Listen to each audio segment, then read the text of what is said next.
Hariom friends. रोज की भांति आज भी हम निसर्गदत्त महाराज के टीचिंग पर उनके ज्ञान को समझने का चेष्टा करेंगे। पिछले लगभग 3 सप्ताह से हम निसर्गदत्त महाराज के आई एम सूत्र को समझ रहे हैं। उसमें हमें रस भी आ रहा है, क्योंकि जो ये आई एम है ये मेरी अपनी सच्चाई है। और जब मैं अपनी सच्चाई के विषय में अधिक गहरे में उतरता हूं तो मुझे उसमें रस आता है। दूसरे की सच्चाई में मुझे उतना रस नहीं आएगा, लेकिन ये मेरी सच्चाई है। तो निसर्गदत्त महाराज ने गुरु कृपा के भाव से हमको ये मंत्र दिया, ये सूत्र दिया कि केवल आप अपने होनेपन, अपने अस्तित्व की नॉलेज में ठहर जाओ, जो कि सब में प्रारंभिक, सब में मौलिक नॉलेज है। और जैसे ही आप उस ज्ञान में ठहरोगे, उसके बियॉन्ड भी आप चले जाओगे, मतलब पूरे परम शांति में उतर जाओगे आप। तो निसर्गदत्त महाराज क्या कहते हैं? आपके अंदर जो शांति है कि आप शरीर, मन, बुद्धि, इंद्रियों का एक अलग पर्सनैलिटी है, ये पूरा अज्ञान है। कोई व्यक्ति यदि स्पिरिचुअलिटी में अपने को अलग व्यक्ति मानता है और तब कुछ वो बनना चाहता है, वो कभी नहीं बन पाएगा। और अधिकतर स्पिरिचुअल सिस्टम्स में यही गलती होती है कि वो व्यक्ति बन करके, व्यक्तित्व रह करके वो अपना स्पिरिचुअल इवोल्यूशन चाहते हैं। जबकि स्पिरिचुअल इवोल्यूशन के लिए, अध्यात्म के लिए ये जरूरी है कि आप इस भ्रम को, इस अविद्या को खत्म करें कि मैं व्यक्तित्व हूं, इस बात को हटा दें। ये जो व्यक्तित्व का होनापन है, सेंस ऑफ डूअरशिप कहते हैं, ये ही सब में बड़ा अज्ञान है। निसर्गदत्त महाराज बार बार इस बात को कह रहे हैं, रमन महर्षि बार बार इसी बात को कह रहे हैं कि बेटा, शुरुआत ही आप गलती से करते हो। आप अपने व्यक्तित्व को पकड़े रहते हो। ऑलवेज आप अपने को शरीर, मन, बुद्धि, इंद्रियां और सेपरेट एंटिटी मानते हो, और समझते हो कि वो एंटिटी का इवोल्यूशन हो जाए, वो एंटिटी का रियलाइजेशन हो जाए। रियलाइजेशन होने का मतलब ही ये है कि आप ये एंटिटी नहीं हो। ये एंटिटी जो है ये एक स्यूडो एंटिटी है, ये काल्पनिक एक एंटिटी है। और इसमें आपने अहंकार के कारण, ईगो के कारण इसमें आपने अपने को कर्ता मान लिया। तो निसर्गदत्त महाराज उसको बड़े साइंटिफिक तरीके से बताते हैं। वो कहते हैं कि 5 भूत, 5 तत्व हैं: जल, अग्नि, वायु, पृथ्वी और आकाश। और 3 गुण: सतोगुण, रजोगुण, तमोगुण।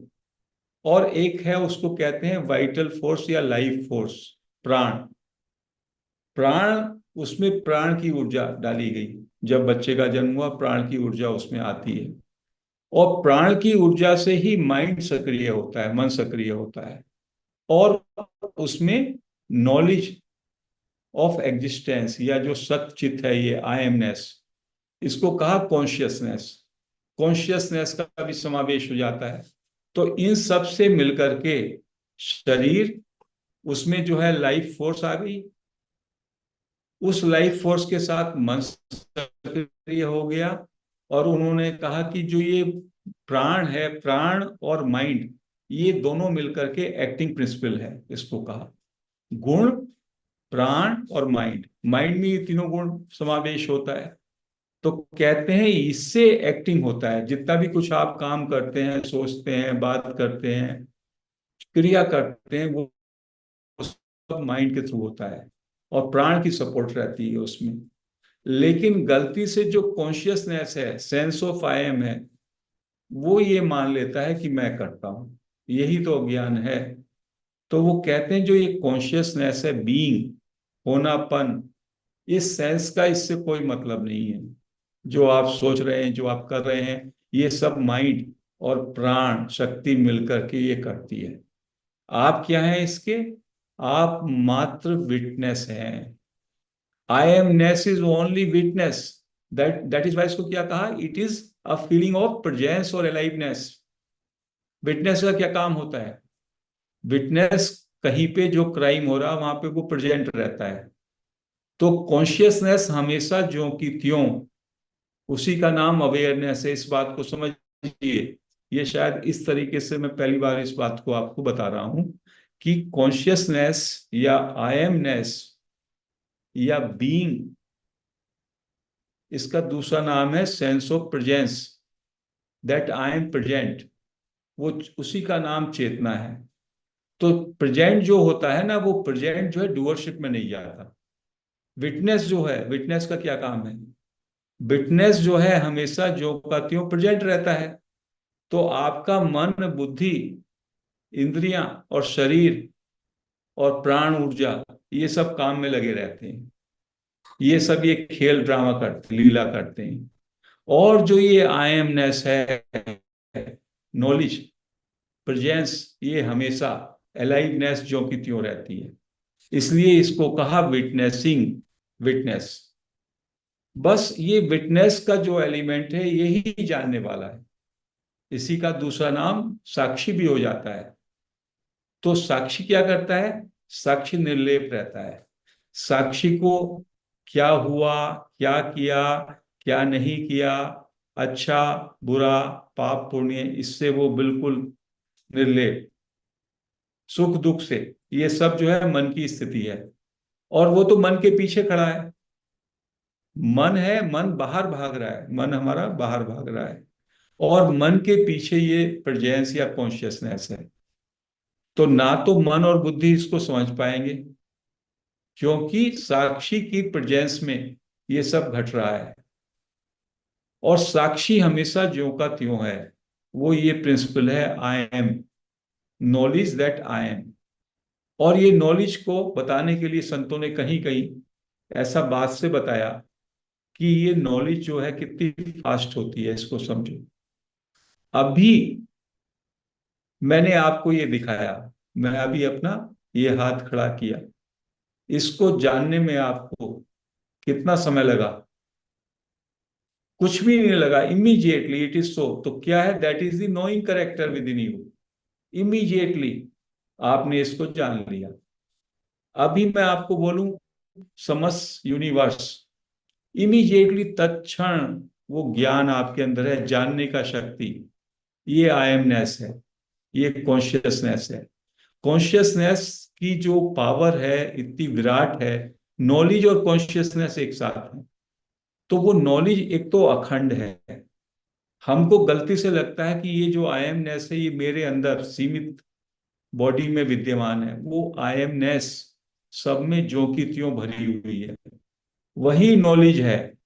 और वो नॉलेज बड़ी व्यापक है, जैसे समस्त स्पेस में ऑल परवेडिंग, वही आई एमनेस परवेड करते हैं। इसलिए कहते हैं ना कि परमात्मा सर्वव्यापी है।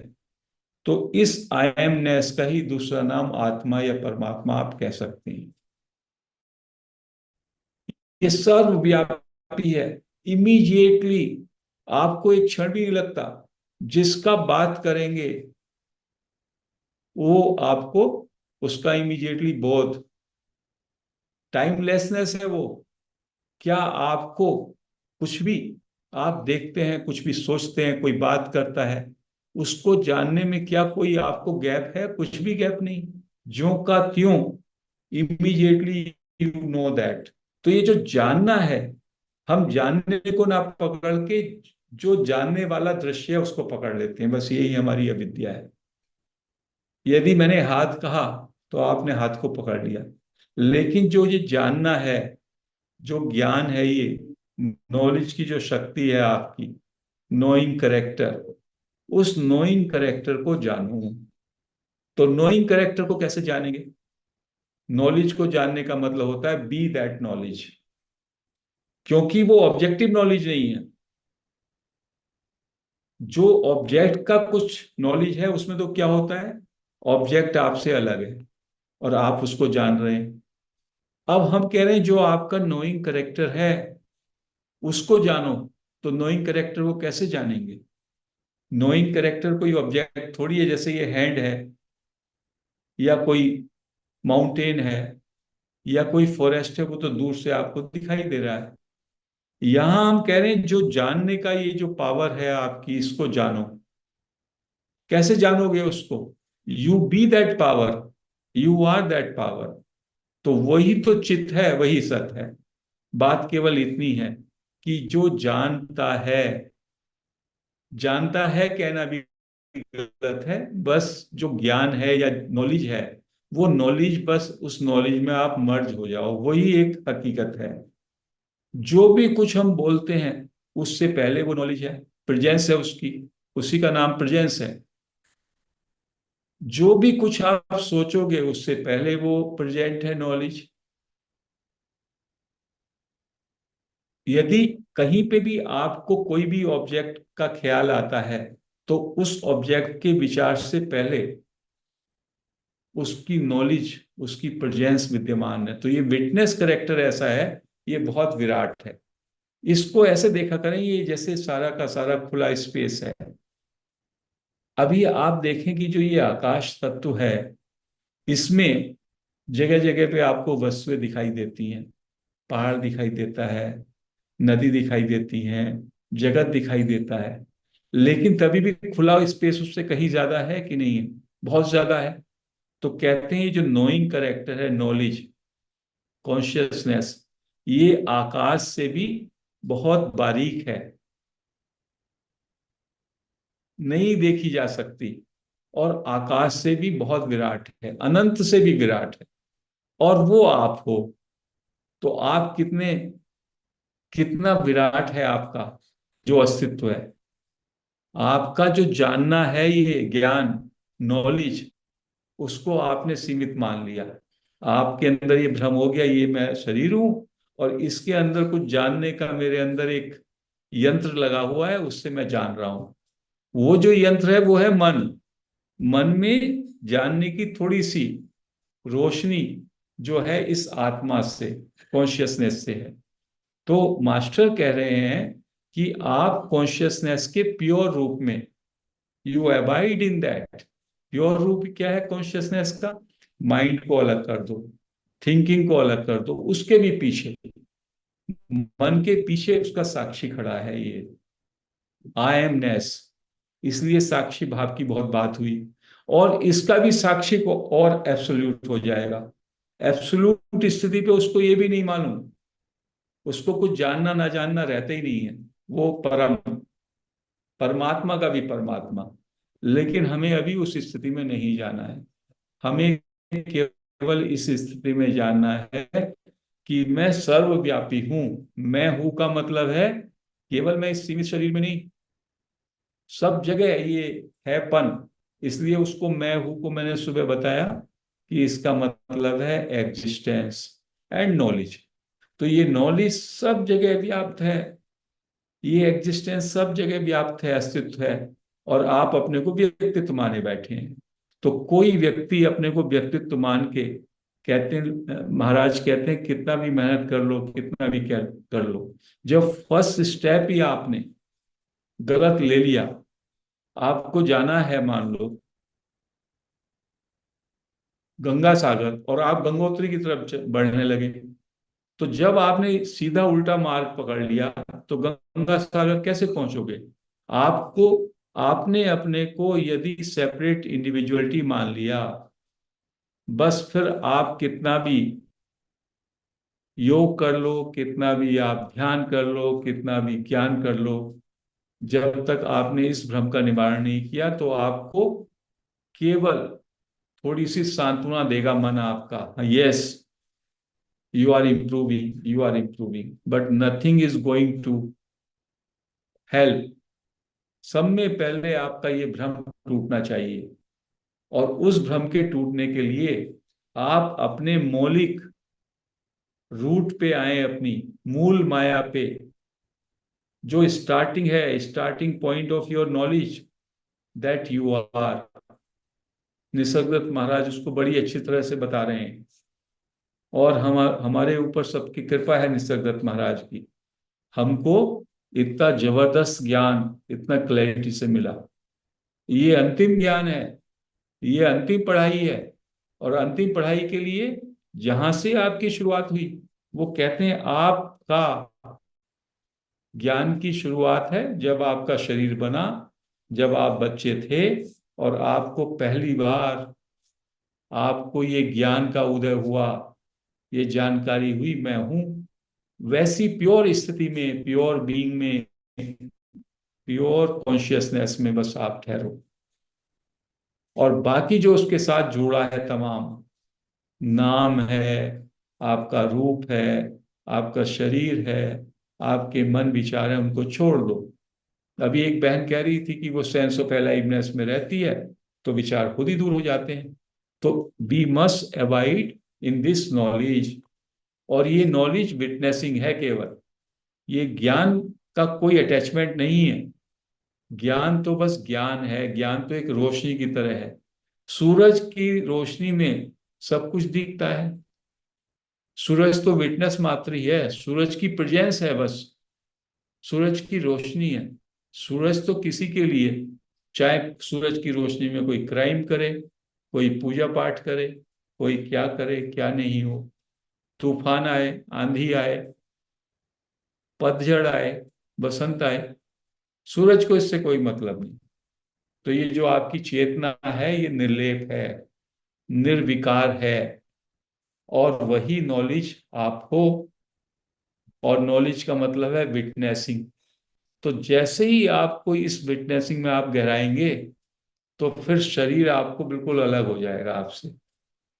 क्योंकि आप तो फिर आपका विस्तार हो जाएगा ना। अभी हम विस्तार क्यों नहीं मान पाते? जब हम देखते हैं, हम जब हम उठते हैं, हम सब सब देखते हैं, तो हमें अवेयरनेस हमारी इंटीग्रेटेड लगती है, महसूस होता है। अरे बाहर भी तो मैं जहां जहां मैं देखता हूं मैं ही हूं। लेकिन चूंकि मुझे ये भ्रांति है मैं तो शरीर हूं, तो ये जो बाकी सब दिखाई दे रहा है ये मुझे अलग लगता है। जबकि मेरी चेतना पर ही ये सब कुछ है। एक ही चेतन तत्व सब जगह व्याप्त हो रहा है। और उसी का नाम विटनेस है, उसी का नाम साक्षी है, उसी का नाम आयमनेस है। महाराज ये जरूर कहते हैं कि जब ये आयमनेस भी ठहर जाएगा, इसमें भी आप पूरी तरह से तल्लीन हो जाओगे, तो ये शांत हो जाएगा, इतना शांत कि लगेगा ये भी डिसअपियर हो गया। और इसका भी और विटनेस जो कि एब्सोल्यूट है। Absolute doesn't know itself. शरीर में रह करके ये आयमनेस तो जानता है, आई नो कहता है, बट एब्सोल्यूट नहीं कहता आई नो। वो परम शांति है, परम मौन है। तो that is the ultimate truth. और जितने भी ज्ञानी हैं पुरुष रियलाइज्ड, वो वैसे ही होते हैं। अब प्रश्न उठता है कि हम उसमें एब्सोल्यूट में चले गए, ऐसी स्थिति में चले गए जहां पे ये भी नहीं मालूम, अपना भी नहीं मालूम, तो क्या होगा? तो कहते हैं ये सिद्धांत है, साधना के माध्यम से जो जो चीजों को आप ट्रांसेंड करोगे, जिनको आप अतिक्रमण करोगे, आवश्यकता के हिसाब से आप उनको यूज कर सकते हो। यदि मैंने मन को पार कर लिया, तो जब भी मैं चाहूं मैं मन के दायरे में आ सकता हूं ना। Then I am the master. मन बुद्धि मेरी सेवा में हमेशा रहेंगी, क्योंकि मैंने उनको पार कर लिया। मैं अब उनकी साम्राज्य में नहीं हूं, बट वो मेरे साम्राज्य में है। ऐसा बात समझ रहे हैं? मन, अभी तक तो आप मन बुद्धि के दायरे में, अब आ गए आप आत्मा के दायरे में, विटनेस के दायरे में। तो आपका तो साम्राज्य व्यापक हो गया। तो मन बुद्धि को, मन बुद्धि अलग पड़े हुए हैं। जब आपको जरूरत है उसको इस्तेमाल कर सकते हैं। जैसे कि ज्ञानी भी अपने शरीर का, मन बुद्धि का यदा कदा प्रयोग करते ही हैं। नहीं तो वो अपने स्वरूप में मस्त रहते हैं। लेकिन व्यवहारिकता के स्तर पर उनको बात भी करना है, उनको विचार भी करना है, उनको प्लानिंग भी करनी है, तो वो होती भी है। बट जब जब उसकी जरूरत होती है तब वो होता है। तो ये स्थिति है जो कि आपको एक क्षण में हो जाए। आप बस हर एक चीज जो भी आप देख रहे हो, जो भी सुन रहे हो, उसमें नोइंग करेक्टर जो है, हर एक में नॉलेज निहित है, बिना नॉलेज के कुछ भी नहीं। यदि आप मुझे सुन रहे हो तो सुनने में नॉलेज है, नॉलेज ऑफ हियरिंग। मैं जो बोल रहा हूं उसमें भी नॉलेज पहले है, पहले मैं जानता हूं तब मैं बोल रहा हूं। आप जानते हैं तब आप सुन रहे हैं। तो हर एक वस्तु जो दिखाई दे रही है, जो प्रतीत हो रही है, उसका ज्ञान, बस ज्ञान ही ज्ञान है। वास्तव में देखें तो विटनेसिंग ही विटनेसिंग है। चेतना का मतलब है साक्षी, प्रेजेंस, नॉलेज, ये सब एक दूसरे के पर्याय हैं। अवेयरनेस, और ये सब निर्लेप हैं, और आप वो हैं। लेकिन आपने अपने को लेप में डाल दिया। आपने मन बुद्धि के प्रभाव में आकर के आपने अपने को एक व्यक्तित्व मान लिया। तो बार बार बार बार निसर्गदत्त महाराज इस आई एमनेस के जरिए कहते हैं कि you stay in your primary existential level. जब आपका जन्म हुआ, जब आपने अपना होश संभाला, उस समय पहली बार जब आपको ये ज्ञान का आभास हुआ, ज्ञान, ये बोध हुआ, मैं हूं, that was your pure state of being, pure state of knowledge. बस उसको याद करें, उसमें रह जाएं। या अभी जो जो आपके साथ जुड़ा है आई एम के साथ, उसको डिस्कार्ड कर दें। आपके विचार, आपका करना, आपका चाहना, आपका शरीर, मन बुद्धि, उस सबको डिस्कार्ड कर दें और हैपन में आप ठहर जाएं। बस हैपन में ठहरे रहेंगे, ठहरे रहेंगे, तो बहुत जल्दी ही आप मात्र नॉलेज रह जाएंगे, बोध मात्र रह जाएंगे, साक्षी मात्र रह जाएंगे। और ये सारे का सारा कार्य ऐसा ही चलता रहेगा। फिर आपको शरीर के साथ जो आपका आइडेंटिफिकेशन है, शरीर को जो आपने माना है मैं, वो भ्रम टूट जाएगा। उस भ्रम को तोड़ के भी चलना है, और वो भ्रम टूटेगा गहराई से जब आप इस नॉलेज पे अपने को केंद्रित करेंगे। अभी आप नॉलेज पे केंद्रित ना होकर नॉलेज के विषय पे चले जाते हैं। जैसे ये मेरा हाथ है, ये विषय है जब आप देख रहे हैं इसको, लेकिन इसको जो जान रहा है, वो जानने का जो करेक्टर है, that is the knowing character और नॉलेज, दैट इज द चित्त।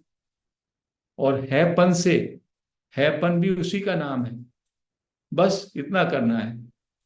तो जानने जानने जानने में कौन जान रहा है? आप स्वयं जान रहे हो। कॉन्शियसनेस, चेतन, बस वो चेतन तत्व में डूब जाओ। क्योंकि आप और जानने वाला अलग अलग नहीं है। आपके अंदर ही तो वो तत्व है। हम कोशिश क्या करते हैं, आत्मा हमसे अलग है, भगवान हमसे अलग है, तो उसको हम किसी वस्तु की तरह ऑब्जेक्टिव तरीके से हम उसको देख सकते हैं, जान सकते हैं। नो, वो तो हम खुद हैं। तो खुद को कैसे जानेंगे? बीइंग अवरसेल्व्स, हम वही हो जाएं, तभी तो जान पाएंगे। तो यहां पर ये जो है दुविधा रहती है, ये भ्रम रहता है। हमने तो पूरे जीवन अपने से अलग होके किसी वस्तु को जाना, भेद किया। बट ये जो जानने वाला है, जो नोइंग करेक्टर है, नोइंग एलिमेंट है, वो तो मैं खुद ही हूं। तो उसको कैसे जानोगे? B that. सो इसलिए कहा बीइंग एंड नोइंग। बस प्योर बीइंग और प्योर नोइंग में आप स्टे करें। इसी का तीसरा नाम विटनेसिंग है, इसी का नाम प्योर अवेयरनेस है, इसी का नाम साक्षी है। सो धीमे धीमे इस आईएमएस से, ये एक ऐसा सूत्र है, परम औषधि, लास्ट मेडिसिन, जिसके को यदि हमने आत्मग्रह कर लिया तो हमें कोई शास्त्र, कोई वेद, कुछ भी पढ़ने की जरूरत नहीं है। बाकी जितना पढ़ा हुआ है उसको फेंक दें। बस इस सूत्र को पकड़ने, इस सच्चाई को पकड़ने, तो सारे वेद और शास्त्रों का जो सार है, उससे भी उत्कृष्ट सार इस एक सूत्र में है, मैं हूं।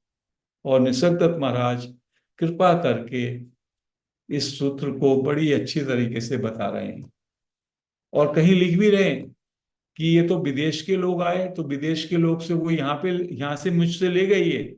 एक जगह मैं पढ़ना था, वो लिख रहे हैं कि विदेश से लोग आए तो वो अपने यहाँ ले गए इसको, फिर इंग्लिश में उन्होंने बताया, तो अब लोग यहाँ की मेरी बात को समझ रहे हैं, नहीं तो उनकी समझ में नहीं आता। इंडिया के लोग नहीं मानते बात को, लेकिन चूंकि बाहर के लोग आए, उन्होंने समझा, उन्होंने उस बात का चिंतन किया, पुस्तकों में लिखा, तो अब ये बात लोगों को समझ में आती है। ऐसा वो बोल रहे हैं कहीं, उसको मैं। तो आज हम फिर से उसी बात को दोहराते हैं कि अपना ये जो नॉलेज है कि मैं हूं, और जो सब में पहले उसकी उत्पत्ति हमारे अंदर होती है सुबह को भी जब हम उठते हैं, उसको प्योर फॉर्म में, सेंस ऑफ प्रेजेंस को प्योर फॉर्म में उसमें हम अवॉइड करें, बस। बाकी कुछ नहीं करना है। बाकी ये कॉन्शियसनेस, कहते हैं consciousness will prevail, consciousness will take you, consciousness will guide you. बस कॉन्शियसनेस के साथ एक हो जाए।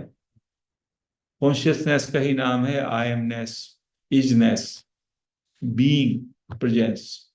तो इतना अच्छा सूत्र उन्होंने बताया, इस पे हमको लगातार लगातार समझना है, काम करना है। यही प्रैक्टिस है। और वास्तव में ये प्रैक्टिस क्या है? प्रैक्टिस को छोड़ने की प्रैक्टिस है।